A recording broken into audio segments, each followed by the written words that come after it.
Hola, hermana Alma, ¿qué tal? ¿Cómo estás? La luz, el amor y el poder de la paz sean siempre contigo. Te doy la bienvenida a Metamorfosis y Nueva Vida con María Avalon, el canal en YouTube de Avalon Psicología y Espiritualidad, Escuela para la Evolución del Alma y Bésica Piscis Tours, viajes sagrados y conscientes. Estoy aquí de nuevo para compartir contigo otro capítulo de las tierras sagradas, sitios arqueológicos y templos de Perú.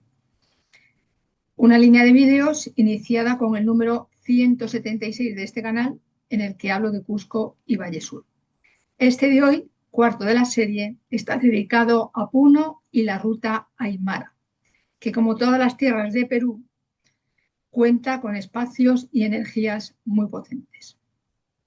Además de los vídeos dedicados a los emplazamientos sagrados de esta parte de los Andes, también hay otros tres sobre la cosmología andina, sus tótem y sus iniciaciones, alma mater de las tierras peruanas. Son los números 175, 177 y 180.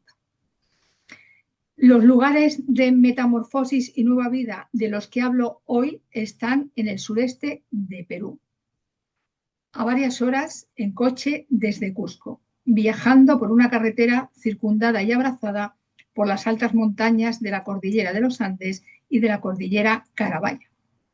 Esos lugares son Puno, la capital del folclore peruano, y la ruta Aymara, una de las varias que se pueden recorrer desde esa folclórica capital.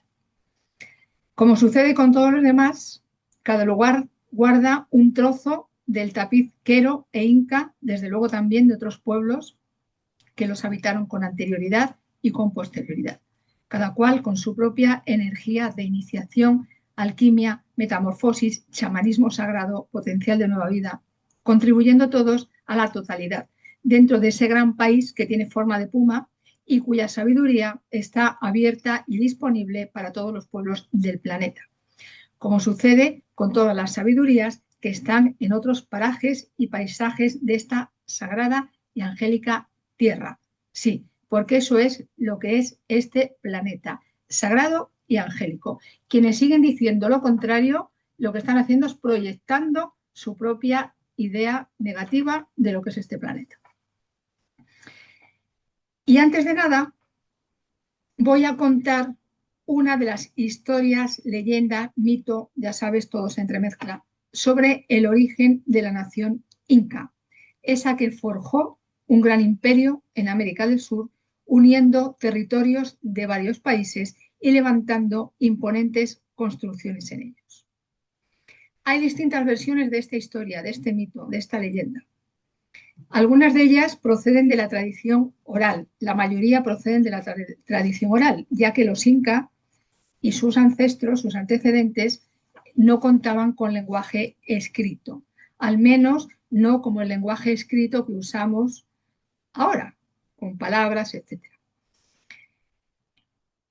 Otras de esas historias son narraciones de los primeros escritores que tras la conquista de Perú por parte de Pizarro y sus hombres comenzaron a escribir sobre los posibles orígenes de esos misteriosos hijos del sol, los incas, que aun habiendo levantado, forjado y dirigido durante varias centurias, uno de los imperios más grandes y poderosos que han existido en este planeta, también fueron vencidos y reemplazados, al igual que su inmensa sabiduría ancestral y estelar fue sustituida por otra, fue sustituida por la que llevaron allí los conquistadores europeos, más concretamente españoles. Hablar del origen de los incas y de su imperio es también hablar de cómo Cusco llegó a ser lo que fue en su tiempo, el centro y ombligo del mundo andino, del mundo inca, el centro y ombligo del Tahuantinsuyo, la capital por excelencia del incanato, que después de más de 500 años sigue conservando el mismo esplendor y potencia sagrada, mística, alquímica y chamánica de entonces, gracias a la cual quienes visitamos esta ciudad podemos reactivar o abrir según cada alma, la caja de nuestra memoria, encontrando en ella los códigos de nuestra esencia y nuestro propósito terreno, ahora y aquí. Quienes ya llevamos tiempo abriendo esa caja, reactivamos. Quienes todavía no la han abierto, gracias a visitar esa tierra tan potente, tan alquímica, tan mágica, logran abrir la caja de su memoria.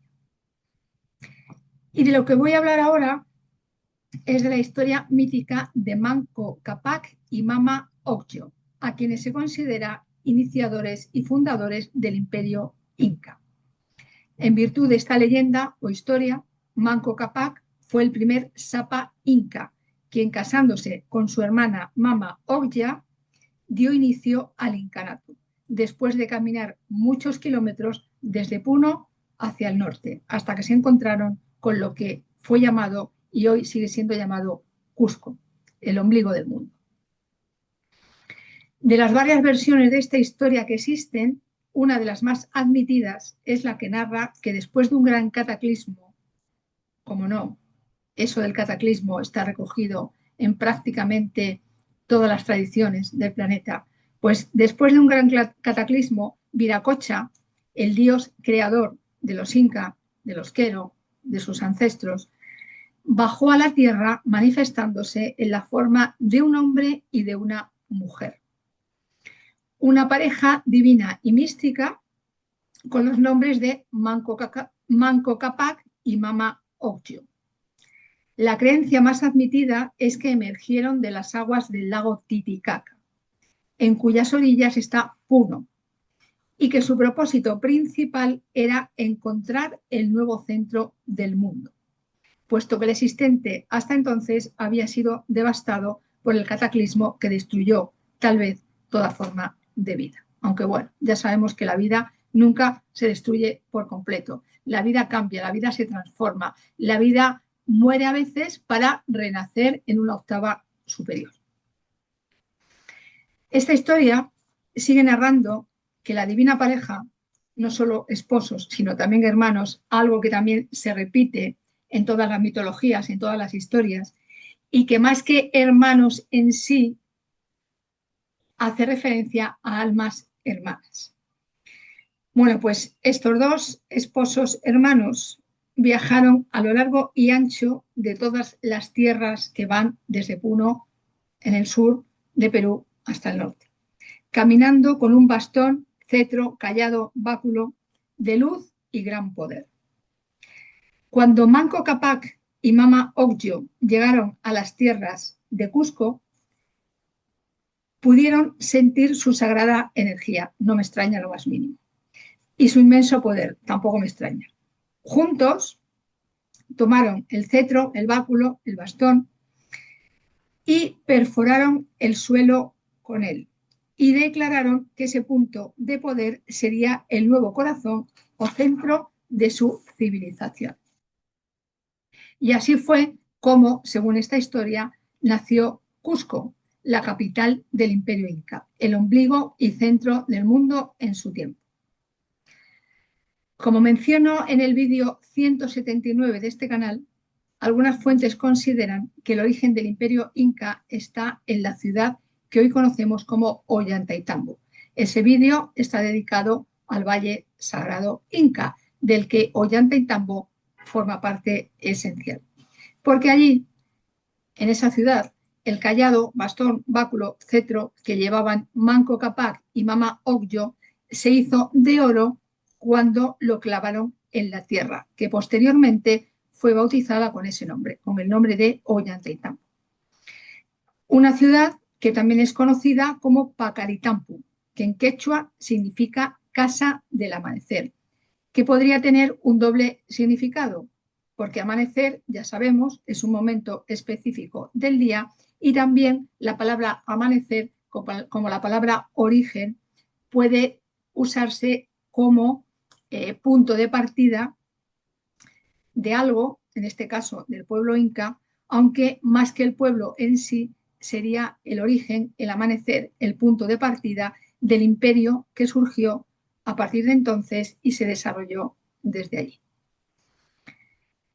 La historia que acabo de mencionar de Manco Cápac y Mama Ocllo es la versión del Inca Garcilaso de la Vega, escritor, historiador y militar nacido en el territorio actual de Perú, de padre español y de madre andina inca, porque se considera que la madre del Inca Garcilaso de la Vega era directa descendiente de los incas.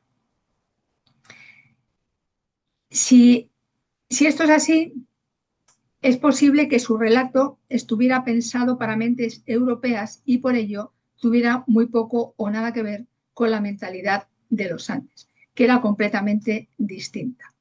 Por otro lado, y como la conquista de Perú supuso, entre otras muchas, la instauración del ideario católico de aquel tiempo, es lógico pensar que el Inca Garcilaso hablara de una pareja divina que refundó y restauró la vida después de un gran cataclismo, basándose en que, de acuerdo con el sistema católico, se narra la historia de la creación así: una pareja divina que nace y a partir de ella nace el resto de la vida aquí en el planeta. Y como he dicho antes, todo el ideario inca, todo el ideario quero, todo el ideario andino, muchísimo más antiguo, fue sustituido por el ideario católico. De ahí que es lógico pensar que, que el Inca Garcilaso tomara esa referencia para explicar que hubo una pareja divina que restauró el orden, que restauró la organización, que creó una nueva vida después de que esa vida había sido supuestamente destruida. En el próximo y quinto vídeo sobre los lugares sagrados, sitios arqueológicos y templo de Perú, contaré una versión más andina de esta historia fundacional del Imperio Inca y de Cusco, el centro capital del incanato durante varias centurias. Porque este de hoy está dedicado a Puno, de la capital folclórica de Perú, de la que voy a hablar ahora, situada a orillas del lago Titicaca, y de los distintos emplazamientos que conforman la ruta Aymara, y que son Chucuitu, Aramumuru, las Chulpas de Moyoco y los Guaruguaru andinos.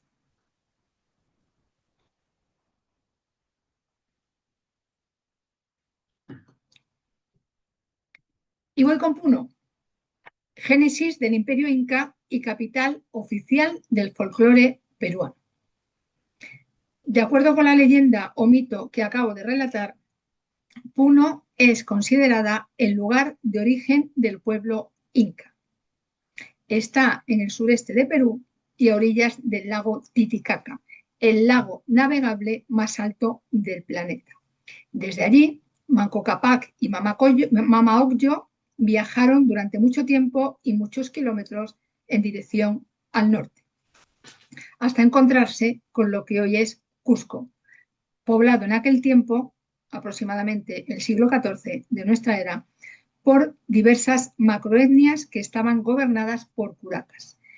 ¿Quiénes eran los curacas? Jefes políticos, administrativos y en ocasiones también religiosos de las comunidades, pueblos y gentes que estaban bajo su tutela y dirección.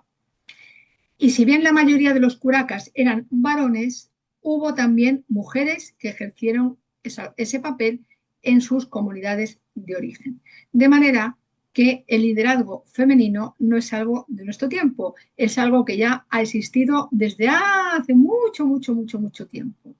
Que luego ese liderazgo femenino decayó, se debilitó, sí, y ahora estamos recuperándolo, ahora no de ahora, ya de hace mucho tiempo, también. Sin embargo, existió en muchos pueblos y lugares del planeta Tierra. Antes de los Inca, toda la zona de lo que hoy es Puno estuvo habitada por las culturas Pucará, Tiwanaco, Aymara y Coya, entre otras muchas. Durante la época de la conquista española y el virreinato, Puno fue un importante centro minero y comercial.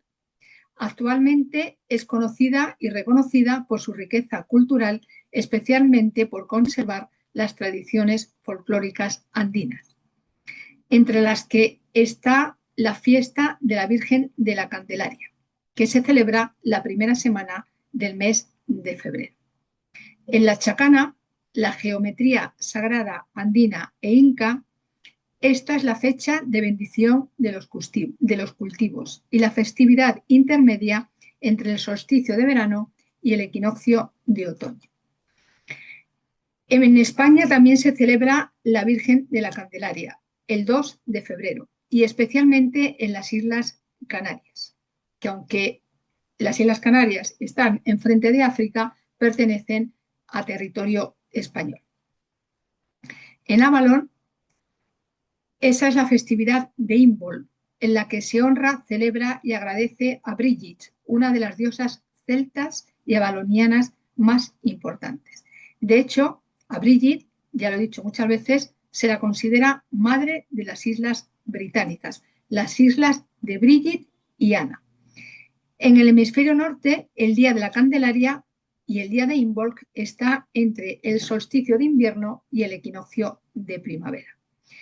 Y esto de Avalon en relación con Puno lo cuento para reivindicar una vez más cómo todos los pueblos tienen festividades en común y cómo todas esas festividades en común que tienen todos los pueblos, se le llame como se le llame, están siempre relacionadas con las estrellas, porque son festividades que, aunque celebran en muchas ocasiones eventos terrestres, esos eventos terrestres siempre están en estrecha unión y relación, en estrecho dialogamos con lo que sucede en el cielo, así arriba como hacia abajo, hacia adentro como hacia afuera.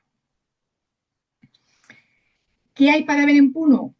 A una altitud de más de 3.800 metros sobre el nivel del mar.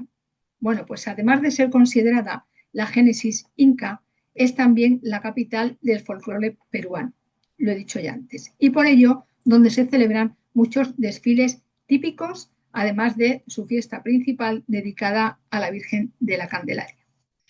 La verdad es que en todo Perú, en todas las ciudades de Perú, cada poco te encuentras un desfile por la calle.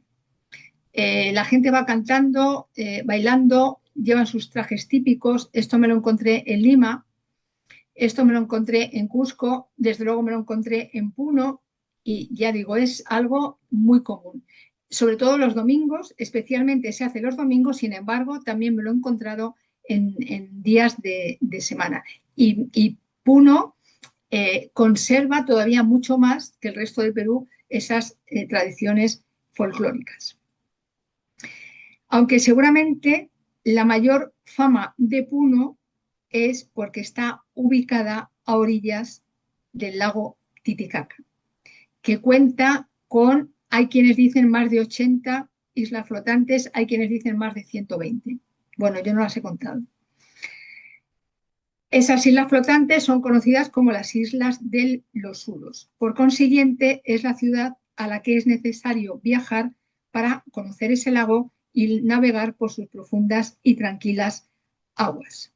Al menos desde el lado peruano, porque también se puede acceder al Titicaca desde Bolivia, país con el que Perú comparte este amplio y profundo lago.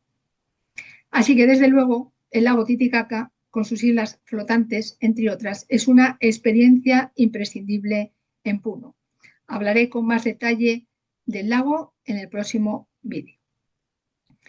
¿Qué otros lugares se pueden visitar y es interesante visitar en Puno? La Plaza Mayor, también llamada Plaza de Armas. Se les llama Plaza de Armas a las plazas mayores porque en algún momento en que hubo algún conflicto, en que hubo alguna lucha, se presentaron armas en ese lugar. Entonces, además de llamarse Plaza Mayor, se llama también Plaza de Armas. Y hay una en casi todas las ciudades de Perú, por lo menos en las que he visitado en esta ocasión. También en la Plaza Mayor está la Basílica Catedral de San Carlos Borromeo, que tiene muchísimos símbolos masónicos. En Puno también está el santuario de la Virgen de la Candelaria, obviamente, su fiesta principal se celebra allí, el Parque Pino, la calle Lima, el Mercado Central y muchos otros rincones que se despliegan en sus laberínticas y empinadas calles. Así que si te preguntas, ¿merece Puno ser visitada más allá del lago Titicaca y sus islas? Pues desde luego que sí. Además, es el punto de partida para recorrer otros lugares, como por ejemplo la ruta Aymara, de la que hablo a continuación.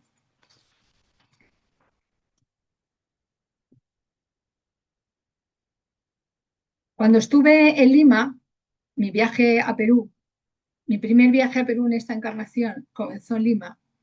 En una excursión conocí a una mujer y a un hombre que son amigos. Ella es de Arequipa, otra ciudad muy importante de Perú, muy bonita también. En esta ocasión no la visité, la tengo en la lista para el próximo viaje. Y él es de Milán.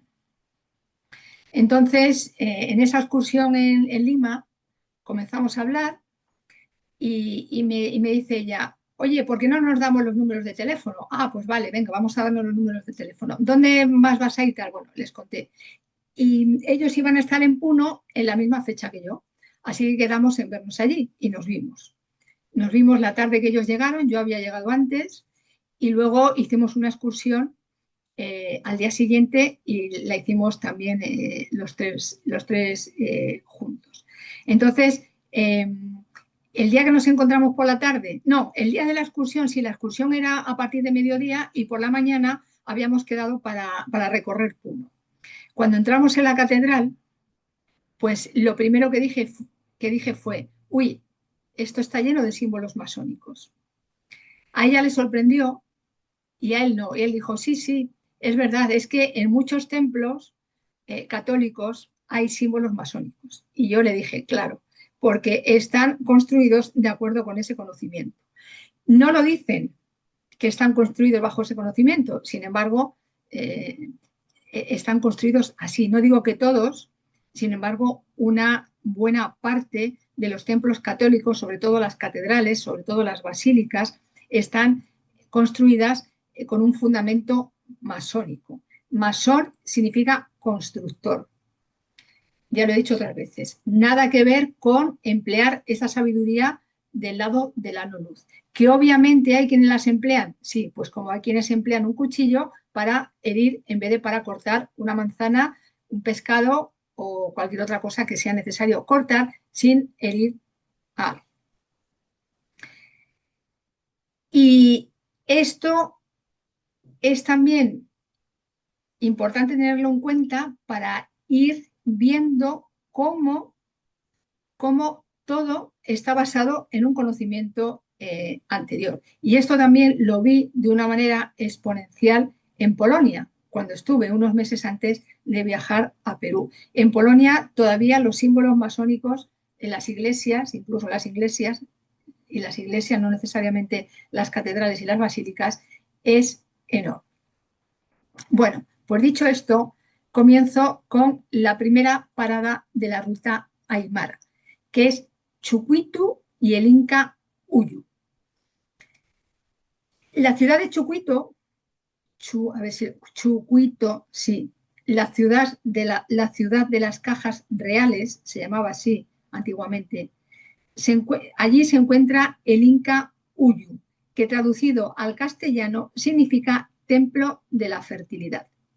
Y en la antigüedad, Chucuito era el centro administrativo y la capital de la cultura aymara Lupacá. Y desde luego que el Inca Uyu, que aún llevando ese nombre es preincaico,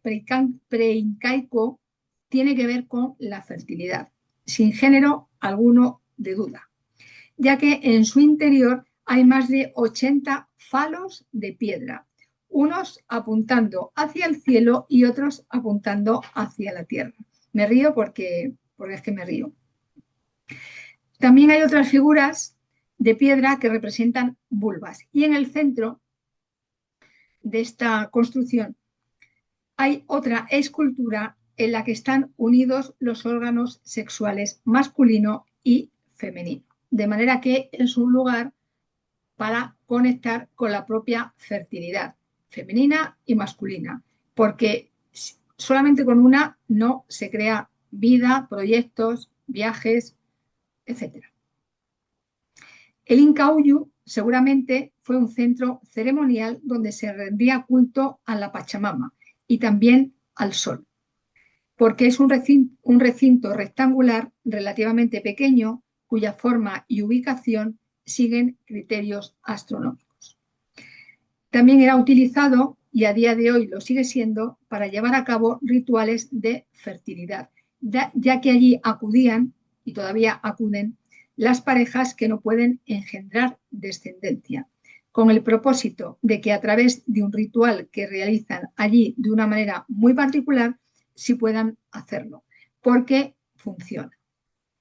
También hay muchos lugares en el planeta en los que acuden a veces la pareja, a veces solamente la mujer, a realizar un ritual, una ceremonia para poder engendrar descendencia.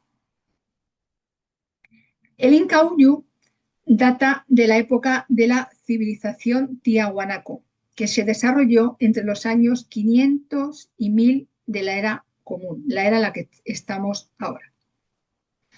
Y además de como centro ritual para atraer la fertilidad, tanto en la tierra como en los animales y los seres humanos, es también un lugar perfecto para meditar, contemplar, reflexionar, sentir qué partes de nuestro ser y de nuestra vida requieren ser fertilizados, requieren ser inseminados, tanto en y con la energía femenina como en y con la energía masculina. Para las gentes que antes de los Inca habitaron esta región tan cercana al lago Titicaca, la fertilidad de la tierra y la fertilidad humana estaban unidas y eran fundamentales en su visión cósmica y terrena. De ahí que de continuo celebraran ceremonias y rituales para asegurar la fertilidad de los campos, de los animales y de las personas. Algo que todas las culturas indígenas ancestrales de este planeta tenían en común y las que todavía perviven conservan esa misma visión de la vida y conservan esa misma costumbre de realizar rituales para agradecer todo lo que la Pachamama nos entrega y para favorecer que siga entregándonos. Y desde luego, no solamente la Pachamama, también el cielo. Muy cerca del sitio arqueológico Ica Uyo está la iglesia de Santo Domingo, considerada una de las primeras construidas en el altiplano andino, y desde la que parte una ceremonia para celebrar a la Virgen del Rosario. En Chucuito también está el templo de Nuestra Señora de la Asunción, al que se accede por una larga hilera de columnas y arcos, con la Plaza Mayor delante y el lago Titicaca al fondo. Y ahora voy a hablar de otro lugar también impresionantemente fuerte. Se trata de Aramu Muru, la puerta de los dioses y del mundo invisible. Aramu Muru es otro punto imprescindible, potente e impresionante de la ruta Aymara. Aramu Muru, Ahayu Marca en lengua aymara o Wilka Uta son tres maneras en que se nombra a este lugar, que es una gigantesca piedra cuadrada que en su interior tiene esculpida una puerta, de ahí su nombre. Ahayu Marca son dos palabras de la lengua aymara. Ahayu significa espíritu, alma, conciencia y energía. Marca significa ciudad, pueblo, nación y comunidad.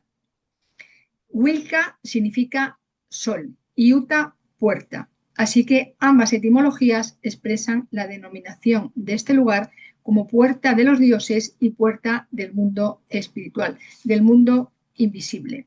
Un portal dimensional a otras realidades que todavía hoy, como tantos otros sitios arqueológicos de Perú y del resto del planeta, No está muy claro quién lo hizo, cómo, cuándo, ni para qué, ni con qué. Sí es sabido que muchas culturas anteriores a la Inca habitaron el altiplano peruano, como por ejemplo los puquinas, los lupacas y los aymaras, de quienes esta ruta recibe su nombre. ¿Y por qué lo de puerta o portal? Porque Aramumuru tiene forma cuadrada perfecta, 7 metros de lado por 7 metros de alto. Está tallado en menso de una inmensa roca, que a su vez está dentro de una de las formaciones rocosas de la zona, que por su forma también parece de otro mundo, ya que no guarda semejanza alguna con las abundantes montañas de los Andes. Las enormes piedras de Aramumuru, porque la puerta recibe ese nombre por la, por la construcción rocosa, son redondeadas en las zonas más altas y están entrelazadas las unas con las otras, como si de una construcción humana se tratara, aunque obviamente no lo es. Su color también es muy distinto al resto de los picos del lugar.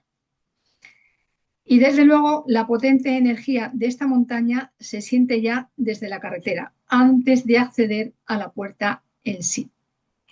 Una vez en la puerta, delante de la puerta, se nota muchísimo más. Verdaderamente, por lo menos yo lo viví así, es como estar en otro lugar, en otra dimensión, en otro plano e incluso en otro planeta. En el centro de la base de ese gran cuadrado de piedra hay un nicho más pequeño que mide alrededor de 2 metros de altura. Lo que es muy llamativo de este lugar, de esta puerta, es que todo está perfectamente liso y pulido. Nadie hasta ahora ha sabido explicar con qué herramientas, si es que lo fue, fueron hechas ambas estructuras. Tampoco se sabe cuándo este lugar comenzó a considerarse sagrado y motivo de peregrinación, rituales, celebraciones, conexiones con lo invisible y también con nuestros hermanos de las estrellas, porque se han visto luces, se han visto estrellas, se han visto columnas de fuego allí y en los alrededores. También hay personas que dicen haber escuchado sonidos del otro lado de la puerta, del otro lado de la roca, que han sentido la presencia de un túnel y que han podido pasar a ese otro lado. Algo que los chamanes y sacerdotes antiguos hacían, sobre todo los incas, aunque seguramente también quienes les precedieron. El origen del pueblo inca se sitúa entre los siglos XV y XVI, XIV, XV y XVI de nuestra era. Una época bastante próxima a la actual y desde luego muy posterior a la antigüedad de este misterioso y místico lugar. Hay varias historias relacionadas con el origen de Aramumuru y sobre todo sobre lo que guarda tras sus rocosas y enormes formas. Una de esas historias dice que en medio de esas rocas y detrás de esa puerta existe un disco de oro. Y se relaciona la existencia de ese disco de oro con Lemuria. Ya he dicho en otros vídeos que Perú está muy relacionada con Lemuria. Y esa historia hace referencia a la llegada de Aramumeru al altiplano andino tras la desaparición del continente lemuriano. ¿Quién era Aramumeru? Pues se dice que era un antiguo sacerdote guardián del conocimiento lemuriano, que viajó hasta los Andes para salvaguardar un disco de oro, que tenía grandes poderes chamánicos, alquímicos y energéticos, y era usado por los sacerdotes en iniciaciones, ceremonias y otros eventos de comunicación con el mundo invisible, el mundo superior, el Hanan Pacha de la cosmovisión andina. Cuando Aramumeru llegó a estas formaciones rocosas, colocó el disco de oro detrás del portal, quedando así protegido e inaccesible para cualquiera que no tuviera capacidad para atravesar la puerta y acceder al otro lado. Y con capacidad me refiero a la frecuencia energética necesaria para hacer el cruce dimensional y pasar al mundo invisible. Según otra versión de la historia, ese disco de oro guardado en Aramumuru es semejante al que existió en el Templo del Sol del Coricancha, en Cusco, un templo levantado por los antiguos Inca.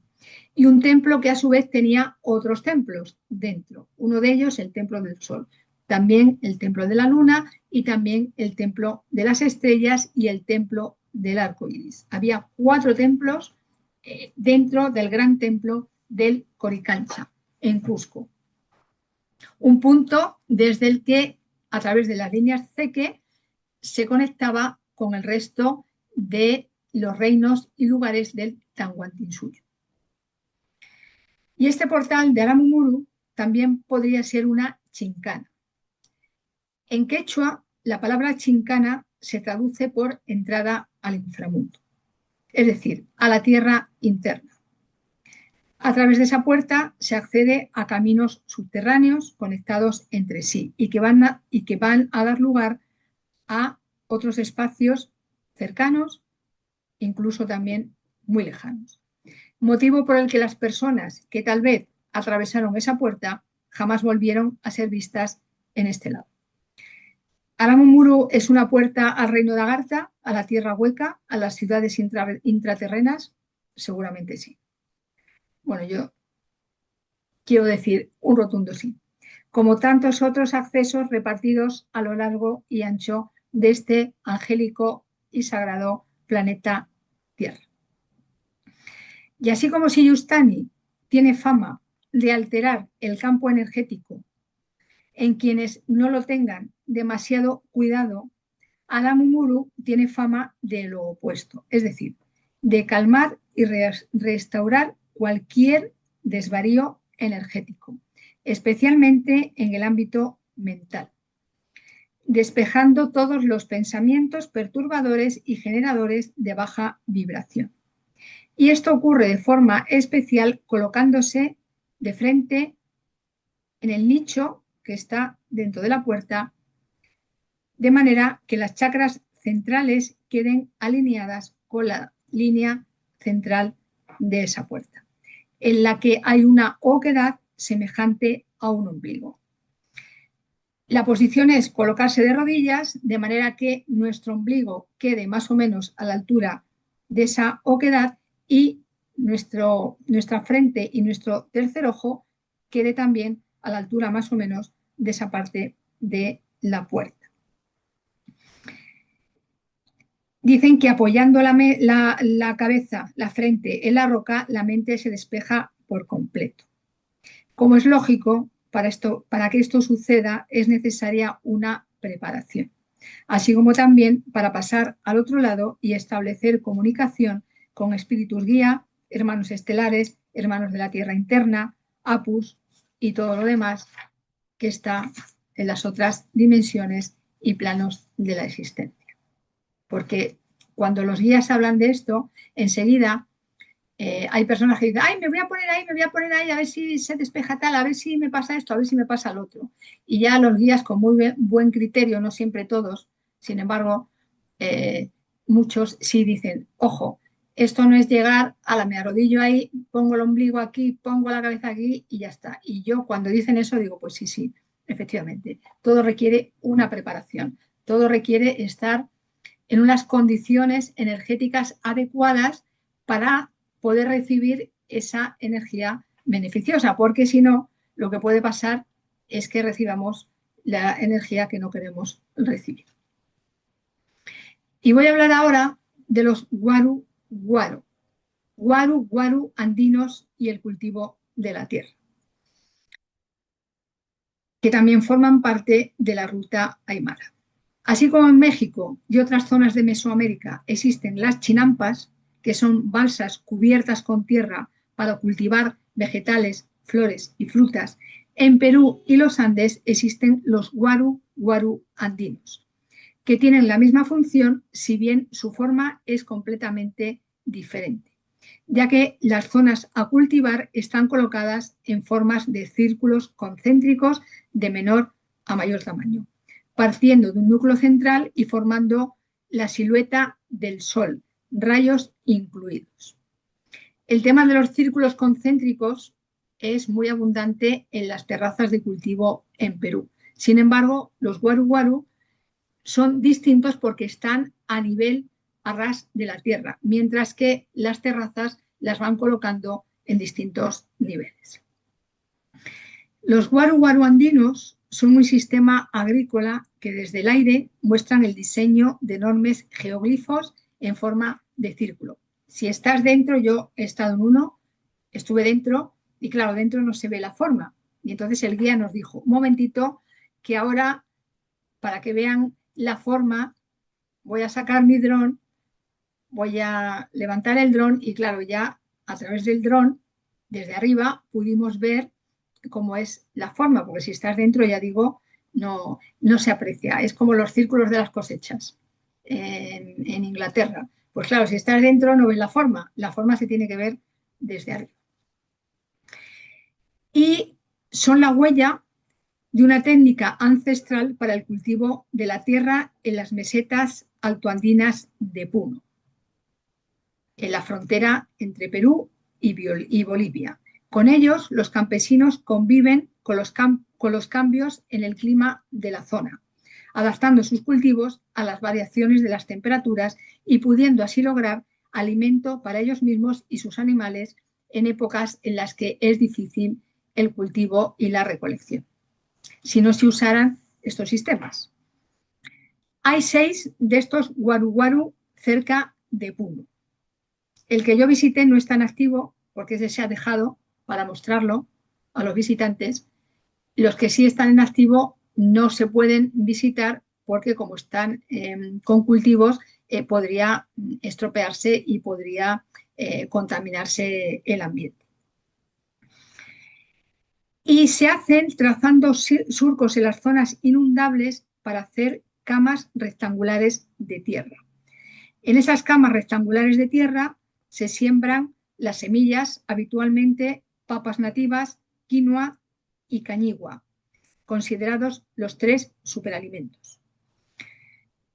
Hay miles de especies de papas en Perú, no sé cuántas, muchísimas. Yo no me alcanza la cabeza a entender tanta variedad de papas, de patatas.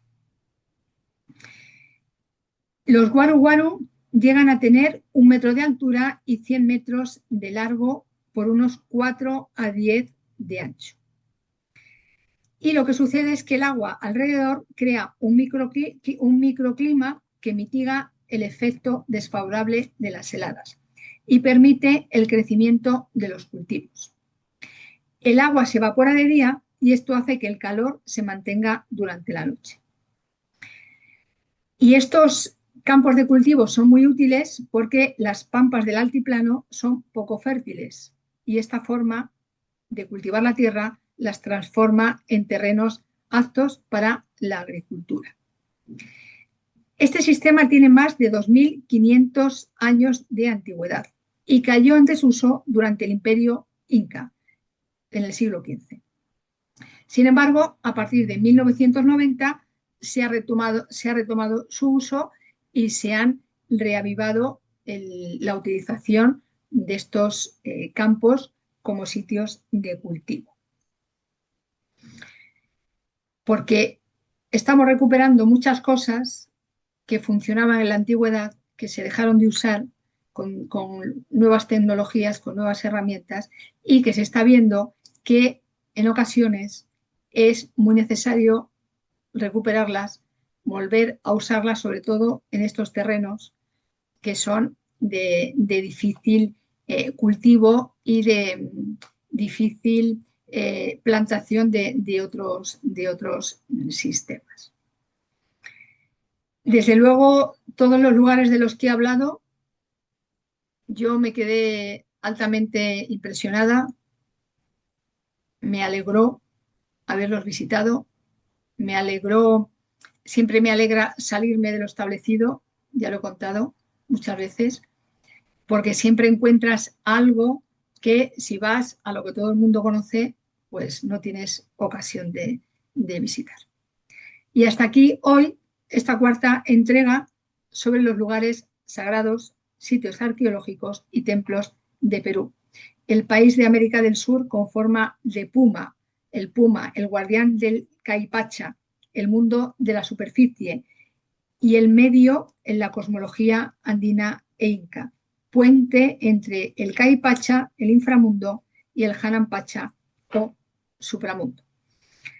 Gracias infinitas nuevamente a Perú y también a ti por estar aquí en Metamorfosis y Nueva Vida con María Avalon y sobre todo en el planeta Tierra en este tiempo tan alquímico, transmutador y chamánico. Bendiciones y hasta la próxima. Nos vemos pronto.